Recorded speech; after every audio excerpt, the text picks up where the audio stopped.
আসসালামু আলাইকুম, সবাই কেমন আছেন? আলহামদুলিল্লাহ, আপনাদের দোয়া আমি অনেক ভালো আছি। আয়াত মমস ব্লগ দেখার জন্য সবাইকে স্বাগতম জানাচ্ছি। অনেকখানি গছ কাপড় নিয়ে বসে গেছি, দেখলে হয়তো বুঝতে পারেন। আর আপনাদেরকে মাঝে মাঝে আমি শেয়ার করি যে সুতা কিনি বা এটা কিনি, যে আমার নিজের ড্রেস কিন্তু আমি নিজে তৈরি করি। আর আমার সোনামণিতে আছে ছোটোখাটো ড্রেসও আয়াতের জন্য বানিয়ে ফেলি। আর এটা হচ্ছে একটা গলার কিনেছিলাম, বসালে বসাবো জামা, না বসালে নাই, কিন্তু ভালো লেগেছিলো তাই নিয়ে আসছিলাম। এই যে ইয়কটা, এটা গলাতে ম্যাচিং করে নিয়ে আসছিলাম, কালো। তো মনে হয় না আমি আর বসাবো, আমার হালকা পাতলাটাই ভালো লাগতেছে। আর এইখানে কিন্তু লেস আনছি অনেকখানি, ড্রেসের সাথে ম্যাচিং করে কালো। আয়াতে যে ফ্রক বানাবো গোল, মানে গোল হাতা কাটা, তো সেটার জন্য নিচে বসিয়ে দিব, আর আমার নিচের পাইরে বসাই দিব। এই যে আমার ড্রেসের মাপটা কিন্তু আমি নিয়ে নিয়েছি। হয়তো দেখলে বুঝতে পারবেন যে আমার ড্রেসের লম্বা এবং বডিটা বিশেষ করে বড় নিয়েছি, কারণ আমি ফিটিং জামা পরতে পারি না। এই জন্য বডির মাপটা কিন্তু আমি একটু বেশি করে নিয়েছি, কারণ আমি লুজ ফিটিং ড্রেসটাই পরতে পছন্দ করি।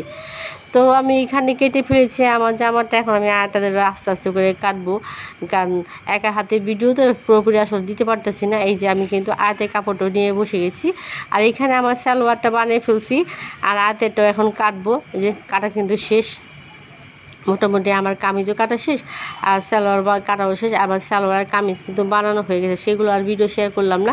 তবে আয়াসোনাটা বানাবো সেটাই শেয়ার করতেছি। এই যে আমি আগে বলছি হাতা কাটা বানাবো, আর মাঝখানে আমি রাবার দিব। তো রাবার দেওয়ার জন্য আমি কিন্তু ঘর বানিয়ে নিয়েছি, সিলে নিয়েছি প্রথমত, এবং আমি রাবার সেফটি পিন দিয়ে রাবারটা যে ভরে দিলাম। রাবার ভরার পরে কিন্তু যখন আমি রাবারটা টান দিয়েছি, তখন কিন্তু এরকম একটা কুচি পড়েছে। এই যে দেখতে পারছে, এই যে কুচি পড়েছে। আসলে আমি পুরোপুরি ভিডিওটা দিতে পারতেছি না, কারণ আমার ভিডিও করার মতো আসলে কেউ নাই। এই জন্য আমি ভিডিও করলে এক হাত দা করে এক হাতের কাজ তো আর করা যায় না, তাই অল্প অল্প করে ভিডিও করছি। আর এই যে মাঝখানে কিন্তু যে আমি রাবার বসিয়েছি, রাবারটার উপরে কিন্তু আমি আবার একটা চাপ সেলিয়ে দিয়েছি, যাতে কুচিটা আরও সুন্দর দেখা যায়। এই দেখলে হয়তো বুঝতে পারবেন। এই যে, আর এই যে আমার রাবার কিন্তু এই যে দেখা যাচ্ছে, কিন্তু এখন আমি দুনো পাশেই রাবার এইভাবে বসিয়ে নিব। এই যে এটা কিন্তু এক পাট, পিছনের পাটটাও দেখতেছে, যে কিছু কিন্তু বোঝা যাচ্ছে না।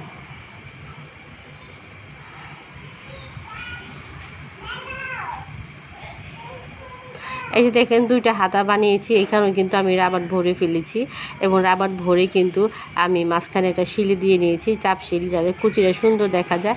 আর খুব সুন্দর করে কিন্তু কুচিটা আসছে, যেহেতু আমি রাবার ভরছি। আর রাবার ভরলে তো কুচিটা সুন্দরভাবে আসে, হয়তো যারা কাজ করেন তারা জানেন। আর আমি তো এরকম একটা কাজ পারি না, যতটুকু পারি ততটুকুই আসলে মা মেয়ের জন্য হয়ে যায়। তো সেইটাই মায়ের মেয়ের জন্য ম্যাচিং করে আসলে ড্রেসটা বানানো। তো মেয়েটাই শেয়ার করতেছি আপনাদের সাথে, যে দুই হাতা এখন আমি আবার লাগিয়ে নিব জামার সাথে। আর এই জামা তৈরি হয়ে গেছে। আর এই যে এখানে আমি কিন্তু টুকরা নিয়েছি, পাশেও 2 ইঞ্চি, এই পাশেও 2 ইঞ্চি, 2 ইঞ্চি করে মাপ করে, তারপর এরকম একটা ভাঁজ দিয়ে, তারপরে এই যে এখানে আমি আধে পাজামার জন্য যে লাগিয়ে নিব, এটা আমি ঢাক দিয়ে নিছি চক দিয়ে। এই চক বরাবরই আমি এভাবে করে সব ফ্রিজে লাগিয়ে নিব।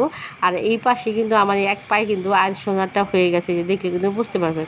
এরকম একটা কাপড় নিয়ে ভাঁজ করলে এরকম ডিজাইন আছে, ওই ডিজাইনটাই কিন্তু আমি আসলে এখানে বসিয়ে দিলাম।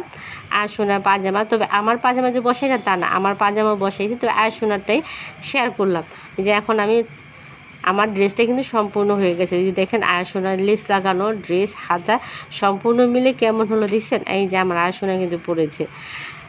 কেমন হলো ড্রেসটা অবশ্যই কমেন্ট করবেন। আর এই যে আমার মা মেয়ে একটু একসাথে পরেছিলাম, সেটাও আপনাদের সাথে শেয়ার করলাম।